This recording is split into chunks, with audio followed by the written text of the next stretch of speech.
Hi, I'm Jerry Maserati. I'm Michael Kimmelman. The New York Times is going to be sending a slew of professional sports writers out here to cover the United States Open in Flushing Meadows. We're not them.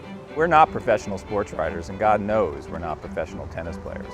I'm an art critic and I write a column in Europe, and he runs the Times Magazine. But we did manage to score a couple of press passes. The sports writers will be keeping track of the scores, who won and lost, and providing the kind of great analysis the Times tends to do with all sports stuff. That'll free us up to roam around. I'll be blogging the Open as I've done here before. I'll be tweeting with this phone every day, turning every random tennis thought I have into a 140-character tweet. You can follow my tweets at JerryNYT. You can also see Jerry's tweets on the Straight Sets blog, where you can send us your comments and questions. We're calling our feature Open House. Michael, there's been an enormous response to your piece on women's tennis in the Times Magazine. Lots of comments online. What's the first thing that strikes you about that?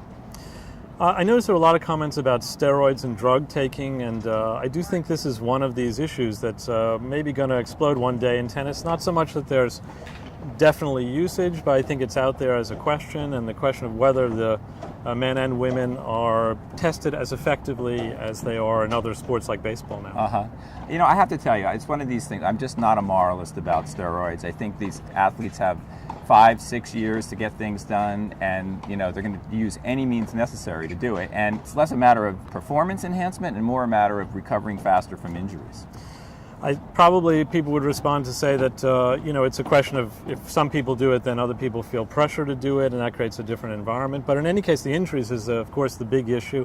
It's a huge issue here at the Open this year. So many of the women are always injured, especially on the women's side. And this year, the top seed Serena's injured. A bunch of other people, Henin as well. It's a long, hard court season in the summer, and you know you just see bodies starting to break down, and it's absolutely relentless through the summer, playing in these hard courts in the heat. Yeah, I think another thing that came up in the discussions, of course, was this issue of how we portrayed women in the photographs in the magazine. You ran a lot of photographs of women looking sexy. Yeah, as if Vanity Fair didn't put half-naked soccer players on their cover. Look, these women are beautiful, and they define beauty in a different way. They embody beauty in a different way than models do or movie stars do, and I think it's fantastic. And I think we got as much mail saying they loved the pictures as they found these pictures offensive, whatever. Yeah, I mean, I think the other thing is that on the women's side especially, but on the men's side too, you see this with Federer and fashion stuff, but on the women's side you see a lot of women who are trying to market themselves, to brand themselves Venus, for sure, as fashion people, as fashionable people. And the WTA in general, I think, is looking for ways to give these women personalities off the court or even on the court with like on-court coaching, which you don't have on the men's side. Exactly. But you know what? The real story starts here, today, on the hard courts at the U.S. Open. That's right.